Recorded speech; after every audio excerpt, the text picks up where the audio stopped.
Scores. Welcome back. It's your boy Sean Suge Amos, and this is the Real Hooper Show. And I gotta admit, I'm a little sad, man. I'm a little sad. Basketball, NBA is over. The Knicks won. I'm excited about that. But man, what we gonna talk about, man? What we gonna talk? I mean, WNBA is good. WNBA got a lot going on, you know. But I guess we just gotta talk hoops. Gotta talk real hoops, man.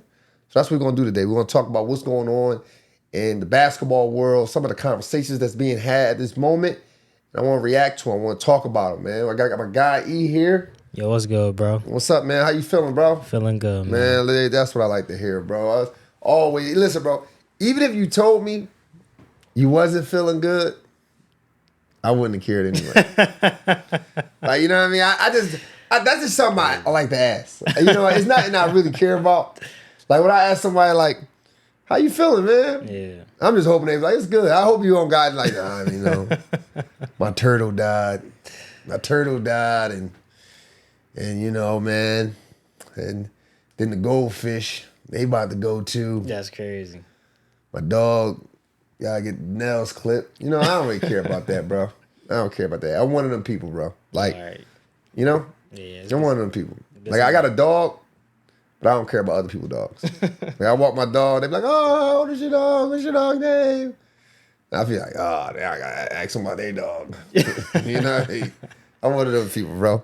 Man, what we talking about today, man? So it's a lot been going on, man. You know, I watched this interview, right? I watched this interview with Dwayne Wade, Shaquille O'Neal, Antoine Walker, Alonzo Mourning, Dallas Haslam,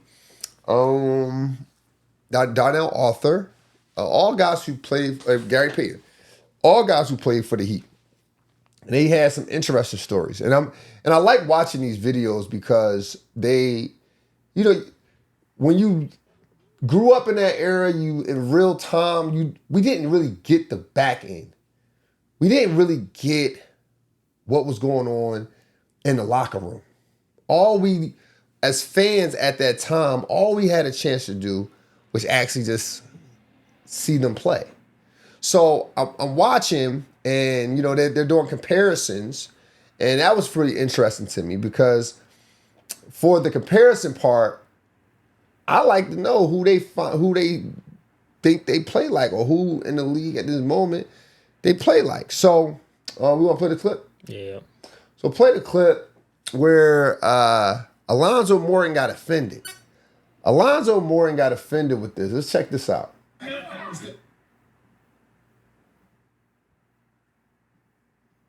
Hey, what about the boy at No, the boy at nobody else. At Minnesota?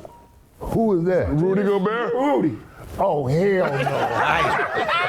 Hey, don't do that. Don't y'all do that to Rudy.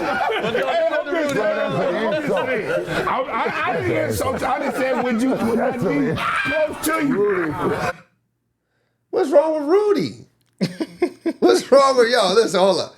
The Rudy slander is insane, bro. Like, I get it. I'm not sitting here telling you that Alonzo Mourning or Rudy Gobert was just as good as Alonzo Mourning offensively. Alonzo Mourning was an offensive demon. Like, let's be clear. Coming into the league, Alonzo Mourning, 1993, averaged 21 points and 10 rebounds. He was a double-double guy off rip. He didn't start really declining up until the injuries. But besides that, Alonzo Mourning was a premier player. He was a premier player for the Miami Heat. He was a premier player for Charlotte. He was a premier player for these teams, and he made a difference on these teams. So I understand the first initial reaction.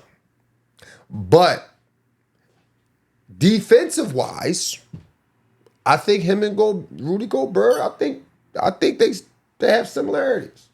I think it's really hard to compare Alonzo Mourning's game to someone's skill set offensively in this day and age because they don't have it.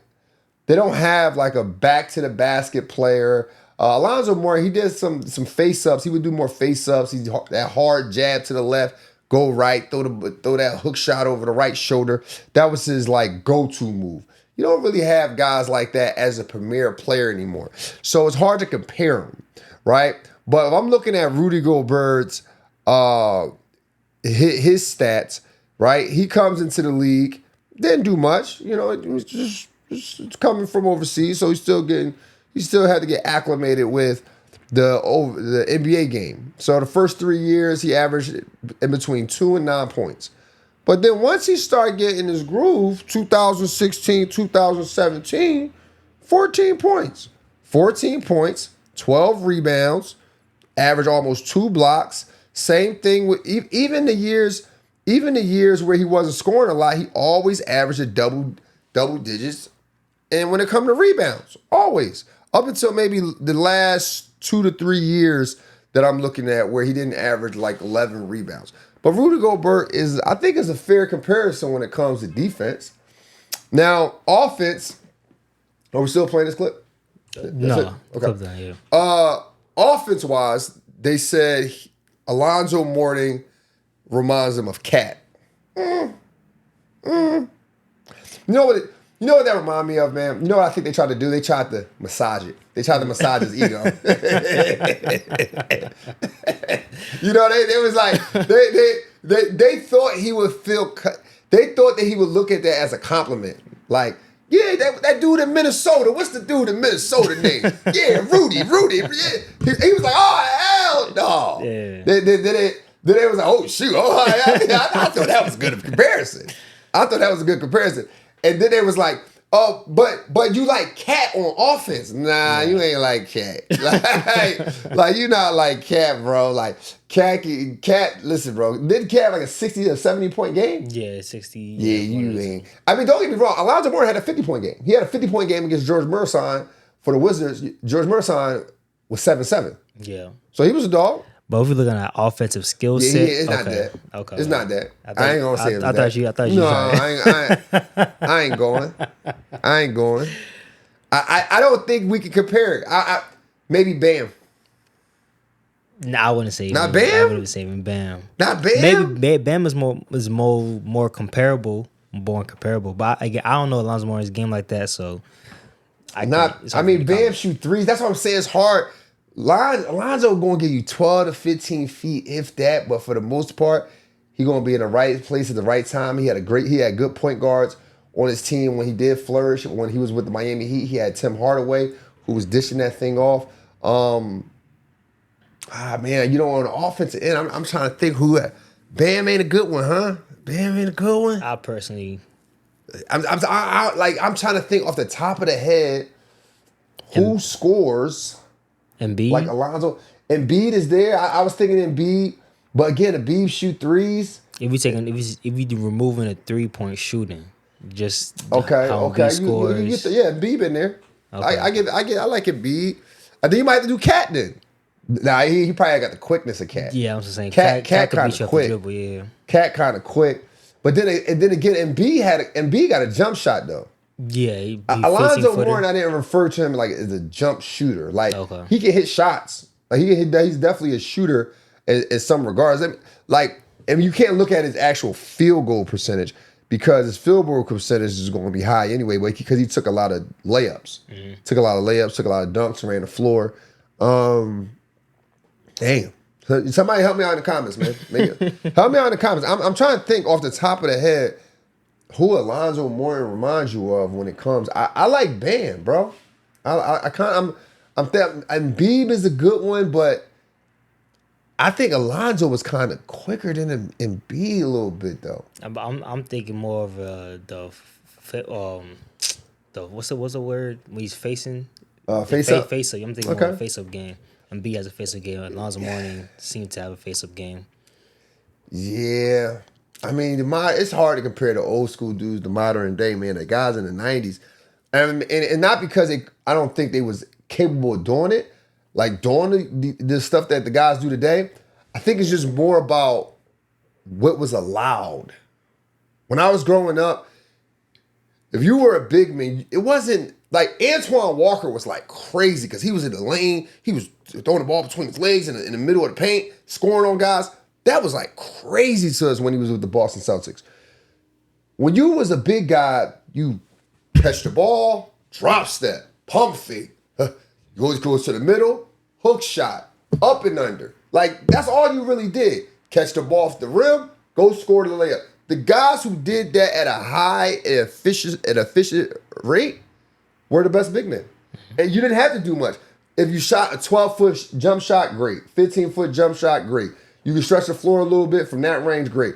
But if you shot threes, you better be knocking it down. It better look good most of the time. Other than that, the coach despised it. So it's like, I can't get mad at Alonzo Mourning for having limited skills at that time because that's what the game allowed. They didn't dribble. They didn't do anything. It's hard for me to say Cat, Joel Embiid, when I know they can dribble, when I know they can get to a dollar. Joel Embiid led the league in scoring. He led the league in scoring. You know what I mean? Like, you talking about former MVP. But if we subtract the threes, then everybody's kind of comparable at that point. So I don't really want to do that. I'm gonna stick with Ben, bro. I'm gonna stick with Ben. What else we got? What else we got on the menu today, brother? What else we got on the menu, man? We doing all reaction videos today. Shaq said he wanted to get one before old boy. Let's talk about that.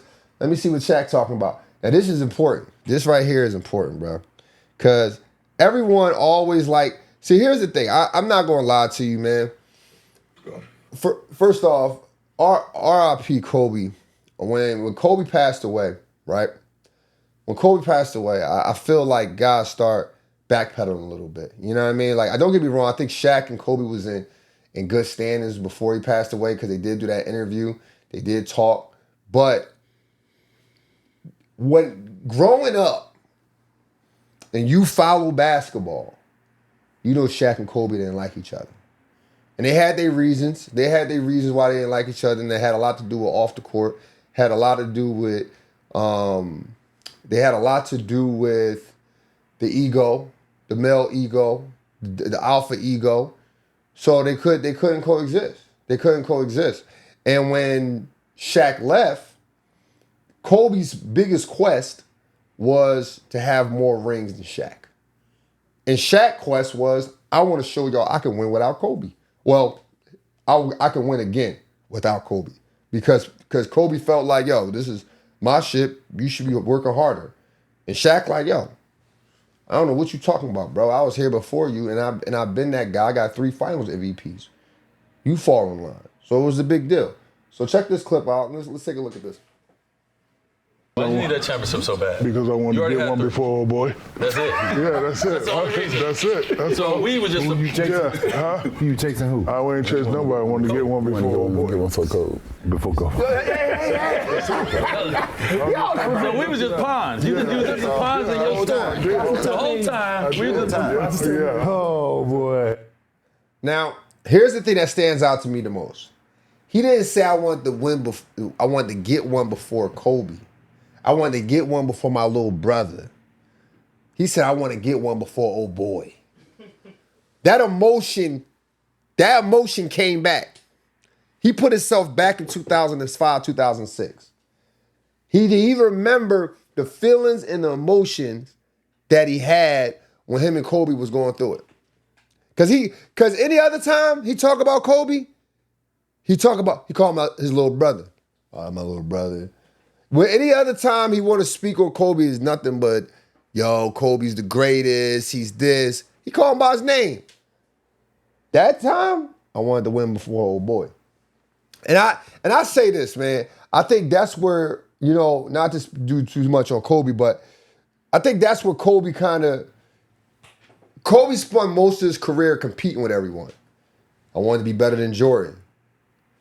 Him and Shaq had a few, I want to get more than Shaq. I don't think he's seen like guys like LeBron coming. That's why when you look at the record, the 16-6 record, being outscored by LeBron and most of the overall record, that I think Kobe was so hyper focused on that. I think Kobe's legacy outside of winning was I want to be better than Jordan, and I want to have more than Shaq. That's what that was about. So when I hear Shaq talk, I just want to have more than old boy. I think Shaq also went into that world. Like once Shaq got 4 rings, he was like, see, couldn't do it without me. You just couldn't do it without me, could you? And then Kobe got that 4th ring against Orlando. Shaq start run. He start. Hey, Celtics, y'all need somebody? Y'all need help for hire. Like, listen, brother. I work with anybody. Hey, LeBron, you're balling right now, brother. You're balling. You need me. Hey, listen, I'm not even gonna play. I'm just sitting on the bench. Just win a championship. I need a 5th one. I need something to get me ahead of Kobe. And then Kobe won the 5th one. Then Shaq was just fishing after that. He started doing all types of stuff. He started going to Phoenix. He was a cop in Phoenix. He started doing anything. He did anything to get him anything to get him some gold. He got a gold badge. He was like, fuck it, I got it. You know what I mean? Like Shaq was on a different type of time, man. Shaq and Kobe had the biggest feud after they break up. And you could tell about how he addressed Kobe. He said, I just want to get one more than oh boy. What's the next one we got? What's the next one we got today, man? Oh, he wanted to get 2 quick ones. It's talking about fouls. Shaq fouling. Oh, yeah. See, so at some point in this interview, right, Shaq talked about go ahead and play that. He talked about getting 2 quick fouls. And this is why I hate debates. Because real hoopers understand this. I don't care who you are. I know when I say this, you're going to be like, oh, no, not me. I play every game hard, like my life depended on it. Like, let's cut it out. You know you didn't. No, you didn't. Because when you get to a certain space in basketball and you understand a long season, you understand your job, your role, you understand the opponent, you do start doing little stuff. Like, man, I'm gonna go ahead. I'm gonna tell coach to sub me out, man. I done scored 12 points already. It's the first half. Like, I'm good. Like, let me get these other guys in. Let these other guys work. Same. And what Shaq talked about in this is he would get 2 quick ones. On the days he would party, days he have a party the night before, whatever the case may be, he'll foul twice really quick just to get out of there. And I understand that. And it might sound like something that's bogus, but you gotta think about it, right? He's talking about Miami Heat. So he got to Miami Heat around 2006. Shaq was drafted in 1993. That means Shaq, or not, was it 92? Either way, that means Shaq was in year 13. He was in year 13 or 14 at that time. He ain't got nothing to prove at that point. You talking about a guy who been to the finals at this point. I mean, we're not including the Heat 4 times. He ain't got nothing to prove. He been the most dominant center in the game. So yeah, and he partying every night. So he getting 2 quick ones. Let's play this clip. Tell y'all this shit now. But this is real, okay? Golden State on the bus after shoot around. He taps me on the shoulder again. I'm gonna pick up 2 quick ones. I ain't got it tonight. I ain't got it tonight, big fella. You gonna play a lot, so I'm just letting you know I'm gonna pick up 2 quick ones. That's what we call communication. Real hoopers understand. Real hoopers understand. You ever did that? Nah, he was selfish. He tried to take all the minutes. He played it. You heard what he said? He played against Golden State. Golden State wasn't good until Steph Curry. I mean, don't get Baron Davis and them had their moments. They had the We Believe team, but there wasn't no threat to win no championship. The teams that was a threat to win a championship, the Golden State teams, the Steph Curry teams, the Klay Thompson teams, the Kevin Durant teams. So I can imagine whatever Golden State team he talking about, they didn't need Shaq's services that night. And Shaq knew that. He was probably on a cell phone, tapping in with E40 and them, Mac Dre and them. Yo, I'm about to touch down, bro. What we doing tonight? Me in San Francisco, talk to me. Too Short, talk to me. Talk to me nice. Bring him out. Yeah, I ain't playing that much tonight. 2 quick fouls. And that's the thing when it comes to debates, because I understand players. I was a player. I'm a coach. I've coached players. I've coached at every level with the exception of pro. So I know what goes on in the locker room. I hear what goes on in the locker room. These guys ain't playing hard every night. And you may say to yourself, well, they're getting paid millions of dollars. Do you getting paid what you get paid at work? Do you go hard every day? You go hard every day at work, E? Every day, bro. No days off. Cat. Shift start at 9, E walk in at 9:01. Ends at 5, E walking out 4:59. It's crazy. He knows extra work to do. He's storming out of there. He ain't trying. He's saying nothing. You ain't giving 110%. So when it comes to these guys, I don't expect these guys for 82 games to be the same player each time. What's the next one we got today, bro? Winning is boring. Yeah, winning is boring. We still talking about this interview, man. This was a good interview. This is a really good interview. Shaq really dominate, not only on the court, bro. He dominated the conversation too. he dominated the conversation too, boy. No, I'm about to play the clip right now. All right. My man Shaq. The other day, and I'm gonna ask you guys, isn't winning and being successful boring when you've done it for so long? Doesn't it become boring? No, man. For me, it did. That shit. For me, it did. It's always Like gonna have a being the different. guy. Yeah, No, but- being successful. No, but being look, what everybody points to. That shit don't get old at all. Now, I didn't say get old, say get, like for example, Boring. you was the man, you was the man, you was the man, you was the man, you was the man, you was the man. Don't that shit, don't it get boring sometimes? So for me, after 4, I was like, because I fucking answered all the critics. Yeah. Y'all saved me in that You 4th were one. tapped out. I'm done. So with us, you might remember. Yeah, go ahead. So I'm gonna try to dissect this one. Does winning get boring? Does being successful get boring? I don't think he's talking about the actual accolades. I don't think he's talking about the perks, like having a house, having a car. I think it's the day to day. I want to say the things that helps you get all those things, like waking up at 5 o'clock in the morning, waking up at 6 o'clock in the morning, doing the same thing every day, eating the same foods. People asking you for the same favors. They setting up their favor with every phone call. Hey man, just checking in on you. Hey. I saw you had 30 the other night. I was talking to the boys at the barbershop, right?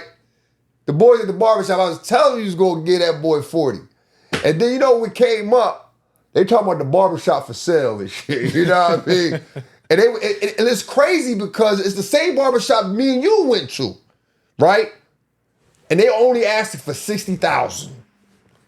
That can get boring. I can imagine that type of stuff get boring.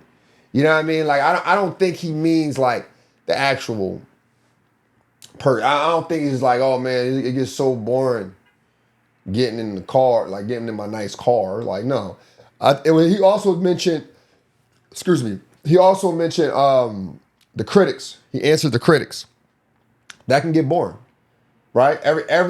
Every step of the way, there's a new story, there's a new narrative, there's a new narrative you need to overcome, you need to prove. And I think one of the things that we don't factor in as fans is that every year there's a new narrative, right? Like let's talk about LeBron.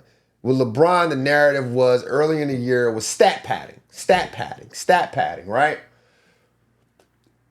It wasn't until he accepted the third option on the team, we all recognized that if he continues to play and he's not performing at 27, 28 points a game, then that means his averages is going to go down. So how could he be stat padding, right? So narratives and critics can be fresh every year, but the player's body is not. Shaq was still having criticism or getting over criticism, or overcoming criticism in year 13, 16. He's old now. He's beat up. There's no more for him to do. He got 4 rings. Y'all said he couldn't win 1. Y'all said he couldn't win 2. Y'all said he couldn't win 3. Y'all said he couldn't win going to the Heat and he did it. He's like, yo, it's boring. That's what he meant. What we got next? Because what's my guy Shaq? This is a good interview. Isiah Thomas. Crossover, yeah. Let's Face, talk about talks about the face of the league. Shout out Isiah Thomas. If you follow us on Instagram, Isiah Thomas follows us on Instagram, man. He's one of our biggest supporters, man. Appreciate him. He might post our clips at least once or twice a week. If he feels, whatever he feels like. If he feels like it resonates with him, he gonna post it. So shout out to the legend, man. Let's see what Isiah Thomas is talking about. But I'm sure in Jalen Brunson's mind, he's like, they talking about the face of the league. Dude, didn't you just see me whop the face of the league? Yeah. That y'all... But my thing is, why are they trying to force it on Wemby, where Jalen Brunson, as a 6'2 guard, just delivered the first championship in New York since 1973? Why can't he be the face of the league? Why are they trying to push it on Wemby? And I know Wemby is cold, and he's proven a lot of things, but Jalen Brunson just got it done as a smaller guard, 38. So, see, that was the question. Well, here's the thing, right? First off, let's be clear. All y'all Jalen Brunson bandwagon hopping ass. Yo, y'all some frauds. I want to make this clear. I ain't hear none of y'all in the beginning of the season. Where was y'all at? What that boy Drake said, damn, where they at? I ain't see y'all in September. I ain't see y'all in October. I ain't see none of y'all. Y'all was not checking for the Knicks. Stop it. It's going to be the Celtics and the Spurs. Oh, Pistons. I ain't hearing none of that. The only people who was checking for the Knicks was New York people. But that don't have a lot of weight with me. You know why? They checking for the Knicks every year. Every year they checking for the Knicks. It don't matter. So the reason why Jalen Brunson wouldn't be the face of the league right away is because his size, his style of play is not marketing preference. It has nothing to do with your skills when it comes to being the face of the league. It has nothing to do with your skills. It has a little, but not everything. Let's say that. When they're looking for the face of the league, they're looking for someone who looks superhuman. Michael Jordan was 6'6".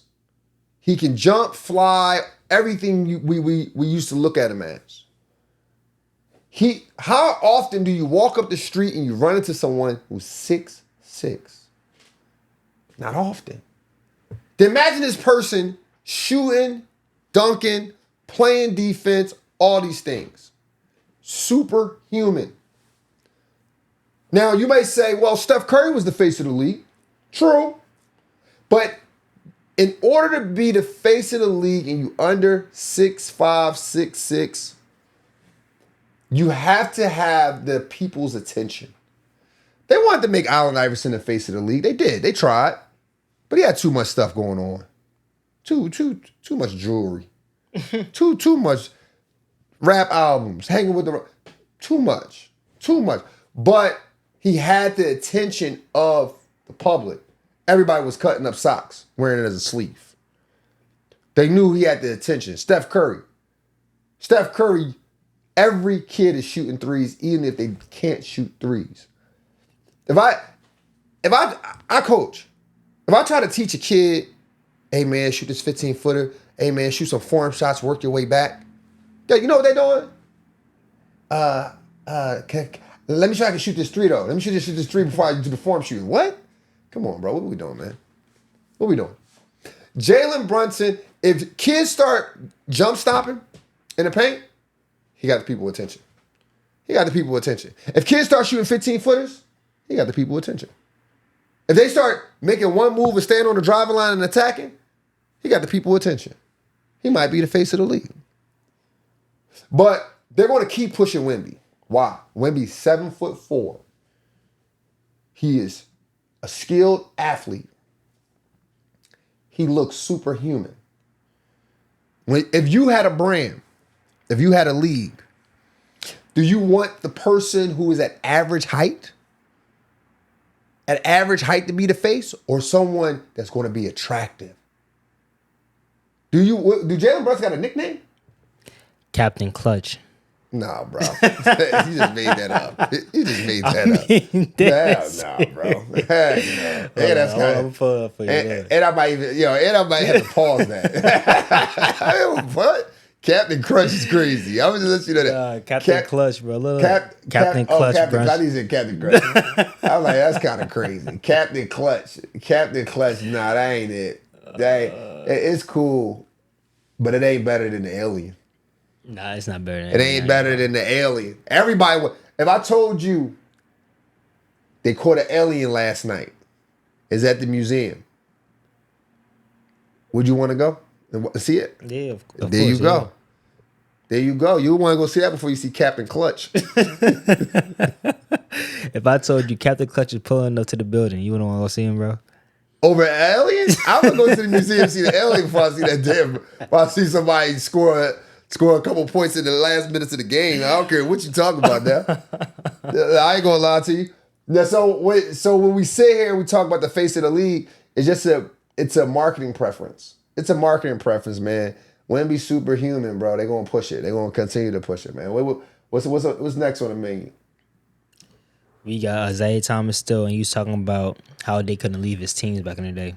Oh yes, this is good. I'm glad Isiah Thomas brought this up because everyone always talk about, LeBron, he left his team.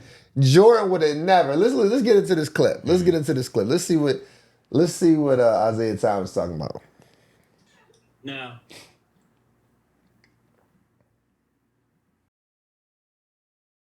reason why we couldn't change teams. I was the president of the Players Association. And during my period of time, the whole fight was for free agency. We all wanted to be able to leave, change, and go to other places. Okay. But we couldn't. So when them older guys, my age bracket, start telling you, I never would have changed teams. They couldn't. Right. They couldn't leave the place that you were drafted. Wow. Yeah, there was no, Yeah. They couldn't leave. Y'all, you know what's crazy to me, E?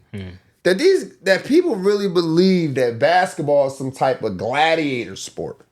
Like it's like some type of warrior sport where guys just like, oh man, I'm so thankful I was drafted to the Wizards. I'm never leaving the Wizards. I'm never leaving them. No, bro. Listen, I'm gonna be very blunt. These dudes is $40 million slaves. I ain't gonna lie to you. Yo. It's a book. It's a book. It's a book. I'm just referencing a book. That's all I'm doing. Just let everybody relax. Just relax. Because when I say this, I mean they really couldn't go nowhere. They really couldn't go nowhere. Listen, Michael Jordan rookie contract. First year, 7 years, $6.3 million. That means he's making $900,000 a year. Now, Michael Jordan had a super extension. Why? Because within the first 3 years, he had a scoring title, MVP, Defensive Player of the Year. All of that was done in 1988. All that was done in 1988. They gave him his super extension and did 8 years, $25 million. 8 years, $25 million, which gave him close to $3.3 million a year. Follow me, E? Yeah. Now, you might say, that's not that bad, right? That's not that bad. 8 years, $25 million, 3.3. For the times, it doesn't sound that For bad. the times. For the times. All right. Go for the times. Granted, most salary caps at that time had about 15 million. 12 to 15 million, right? So that's not that bad. That's not that bad. Yeah. Right? But then you gotta look at it like this. At one point, Michael Jordan was the reason the NBA was ticking. Michael Jordan was must-see TV. Like in the 80s, it was rivals. Magic versus Bird, the bad boy Pistons. It was about the team. It was about the organization. When those guys start fizzling out, it became about the brand, the Michael Jordan brand. He had so much value. You would think, he was the highest paid athlete, right? Yep. He wasn't. You know who was the highest paid? You know the people who made more money than him through 1990 to 94? Was Patrick one of those guys? Patrick Ewing. Patrick Ewing made 4.2. Larry Bird was on his way out. They gave him $7 million. David Robinson, they gave him $5 million. Meanwhile, through 1990 to 94 or 93, the Bulls won 3 championships. So this is just my theory. When it was time for Michael Jordan to make a decision, do he wants to play basketball after the passing of his father, I truly believe that the money that he was getting paid factored in. Because the only way he could get out of that contract is several ways. Finish the contract, or you retire. He said, okay, I'm going to just retire. I'm getting more money off endorsement anyway. I'm going through something with my family. I don't need this. Even when he came back, he still had to finish out that contract. That's why they didn't leave. They couldn't. Go look at Magic Johnson, 20 million. 20 million, lifetime deal. What, 25 years, 20 million? That was his contract? 25 million. Yo, bro, that's a crazy contract. Larry Johnson had 103, I think it was $110 million for like 12 years though. Ain't that bad. That's not that bad. Compared to 25, 12 23? years? 12 years. Bro, you just say Magic Johnson had 25 years, $23 million contract. Yeah, $1 million was a lot of money back then. That's still in terrible. the 80s. That listen, bro. That might have sounded good. But you in LA, we compare What? Larry Johnson's. Well, he was in Charlotte, wasn't he? 100 mil for 12 years. Yeah, in Charlotte. Dog, that's terrible. That is terrible. That's terrible. It wasn't 100. It was 12 years, 84 million. Okay. 12 years, 84 million is insane, bro. Like, and so when people sit there like, oh, they wouldn't have left, they wouldn't have did this, they wouldn't have did that. The reason why they wouldn't have did it is because they couldn't. He was going, don't get me wrong, sure, you get paid $7 million. But for 12 years? Come on, bro. What's the next one on the menu? Next up, we got Kenny on the pivot. He says MJ wouldn't have won 8 rings in a row. He wouldn't have won 8 rings in a row? Yeah, he wouldn't have won. Mm-hmm. Let's see what Kenny talking about. Kenny always talking some crazy stuff, bro. I don't think that's crazy though, because I personally believe Houston had their number. I think Houston had their number.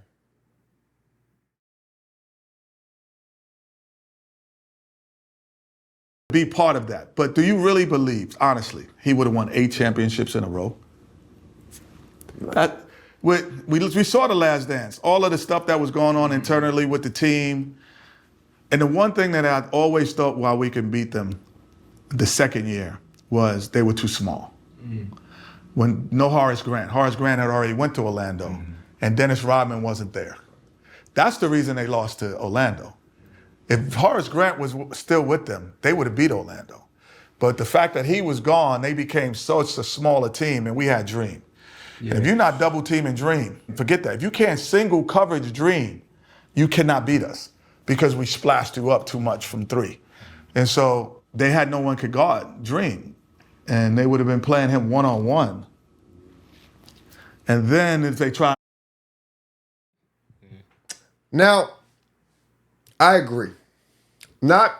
Here's the reason why I agree. If you go look at Jordan and Hakeem Olajuwon's matchup before Hakeem Olajuwon's injuries, before the two-peat that he did, Hakeem Olajuwon had a better record, a better winning record. Also, too, they did lose to Orlando. Bulls did lose to Orlando, and that's something people don't want to talk about. People never want to talk about when Jordan came back with the 4 and the 5, 45 on the back. They don't want to talk about how Orlando got him out of there. And it was too small. So you know what they did? You know what they did, E? What they do? They go get Dennis Rodman. They go get Dennis Rodman. And then I'm not gonna lie, just to go back to what I was talking about with the contract. I'm going on a limb right here. I think Jordan was okay with that, losing. I don't think he wanted to win another championship on that contract. Because if he comes back, win another championship on a contract, he would have won 4 championships making $3 million a year. As the main attraction in the NBA. So how does losing better his case though? What you mean better his case? Shoot, I'm not giving y'all another champion. I'm not playing another 8 games, 7 games to give y'all a championship. No, if y'all want to see me, y'all, because that's where they're gonna make their money at. That's where they made. You just saw the New York Knicks and the Spurs, but their streams or whatever you call it, the views. Yeah. The viewership, they made their money off that. He was like, you know what? And then this was Jordan came back. This after the year Pippen had his feet in his shoe up, telling him, come on back. Oh, okay. You know what I mean? So he like, you know what? When Nick Anderson stole that ball from him, he like, you know what? You got it, bro. You got it. I ain't even gonna listen. Y'all want me to go chase Nick Anderson, y'all pay me. And I believe in this stuff because it is a business, man. Us as fans believe that these guys should just be playing for the sake of playing. They shouldn't care about what the decisions the GM make. They should just focus on basketball. Only us as fans want that because we are fans. But that is their career. That's their life. And I truly believe Jordan didn't care as much about that. But I do believe, and I also agree with Kenny. I don't think he would have won 8 in a row. I think that's good to think. But I don't think he would have won 8 in a row. Hakeem had his number. What's the next one, menu? Next up, we got the big 3. There was a fight at the big 3. Players got disgusting. That's disgusting. That's disgusting. Let's see what they talking about. These dudes, man. Eubanks and Stephenson going at it, then these two.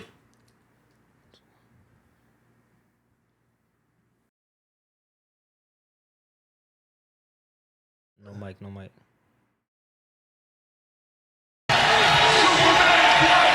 Eubanks and Stephenson going at it, then these two going at it. Oh, just the elbow in the face and them going back and forth.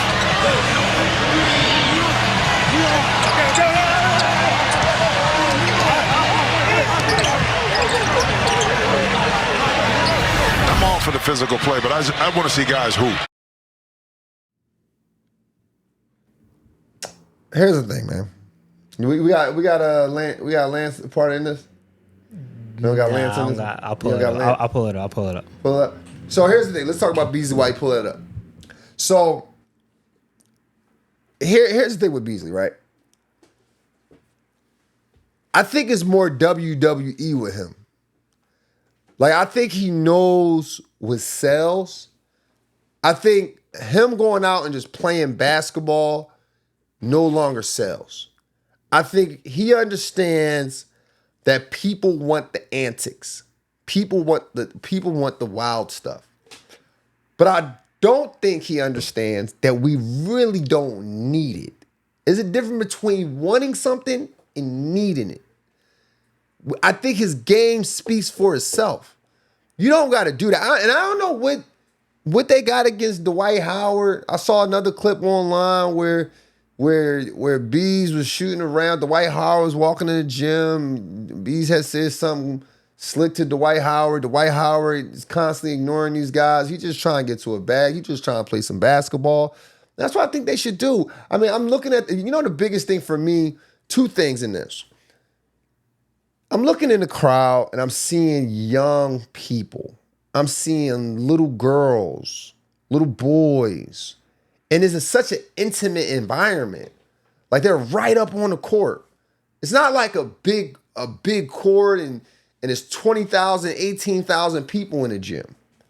They're little kids in there, and you just acting wild and crazy, and their parents got to explain this to their kids. They got to explain this to their kids. The second part of it is this. As an entrepreneur, I understand to a certain degree what Ice Cube is trying to build. And he's done a great job with this, by the way. He's now on CBS. And listen, I don't know. Like, I remember the NBA, they used to be like that too. They would get in little scuffles, but that ultimately used to hurt the NBA.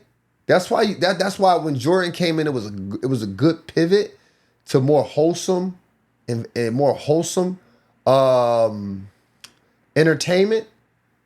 And then you may say, well, they still was fighting. But yeah, they do. But they got like 30 teams. Like the kid might be up in the stands. You talking about someone who's trying to build something. There's a 3-on-3, it's intimate. He's trying to get more sponsorship, more brand deals. He's trying to get more partners with this thing. And you got two guys in this league who just can't play basketball. They got to do the antics.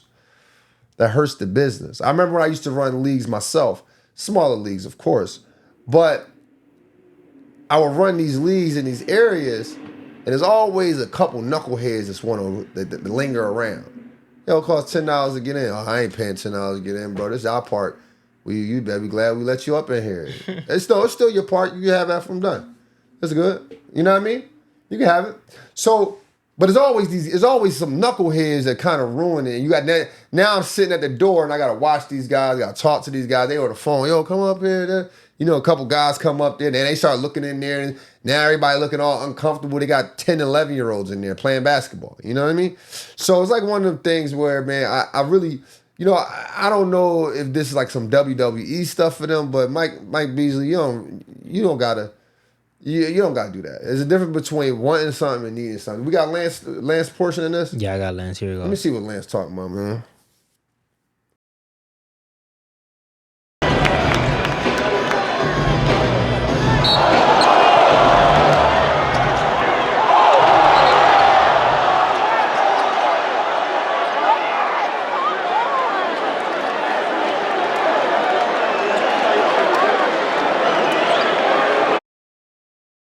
First off, is there you rewind it or no?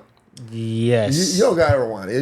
If you go look at it, go look at Nick Young's body language. I'll rewind it right now. I got you. Go look at Nick Young's body language. And then you hear some girl in the stands like, come on. You hear her say, come on, because it's like nonsense. We came here to watch basketball. I got my kids here. Look, just look at this. Look at this. Look. What you doing? Why are you doing that? Look. Look at Nick. Look at Nick Young. Look at Nick Young. Watch Nick Young body language. Come on, like he confused. He like, yo, what is he doing, bro? What is he doing? We just hooping. First off, look, I'm gonna be, and I ain't gonna spend too much time on this. Lance Stephenson. I'm not gonna throw Beasley. I think Beasley. I'm gonna throw Beasley in there. Forget it. I'm gonna throw Beasley in there. These two guys are men who don't want to outlive their childhood. They don't want to outlive their childhood. Like you listen to them in interviews, everything is about their childhood. I mean, how old is Lance Stephenson? Lance Stephenson's got to be what, 37? 36? I know Beasley got to be around my age, 38, 39. Like these guys are older guys and just haven't outlived their childhood.